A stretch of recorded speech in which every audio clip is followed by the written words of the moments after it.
Special கிஃப்ட்டும் தருவாங்களாம். மாஷா அல்லாஹ். நானும் என் friends எல்லாம் சேர்ந்து வீட்ல தரக்கூடிய பாக்கெட் மணில இல்லாதவங்களுக்கு ஜக்காத் கொடுக்கணும் பிளான் பண்ணிருக்கோம் இன்ஷா அல்லாஹ்.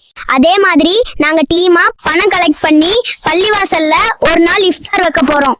அப்புறம் நாங்க தராவி தொழுகை நடக்கும்போது பெரியவங்களை தொந்தரவு செய்யாம அவங்க கூட சேர்ந்து தொழலான்னு முடிவு பண்ணிருக்கோம் இன்ஷா அல்லாஹ். ஆமா மரியம், கரெக்டா சொன்னேன்.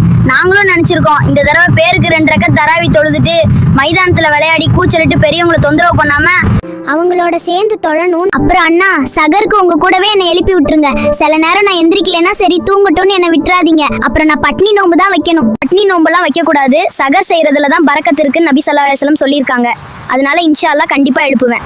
இன்ஷா அல்லாஹ் நம்ம நினைக்கிற அமல்களை எல்லாம் கரெக்டா செய்யறதுக்கு அல்லாஹ் நமக்கு உதவி செய்யட்டும். எங்களோட இந்த ரமலான் ப்ரீ ப்ரிப்பரேஷன் பிடிச்சிருந்தா இந்த வீடியோவை லைக் பண்ணி உங்க வீட்டு சுட்டீஸ்க்கு ஷேர் பண்ணுங்க. அப்படியே உங்களோட ப்ரீ ப்ரிப்பரேஷன் ஐடியாஸை கமெண்ட்ல சொல்லுங்க. ரமலானை வரவேற்போம். அஸ்ஸலாமு அலைக்கும் வரஹ்மத்துல்லாஹி வபரகாத்துஹு.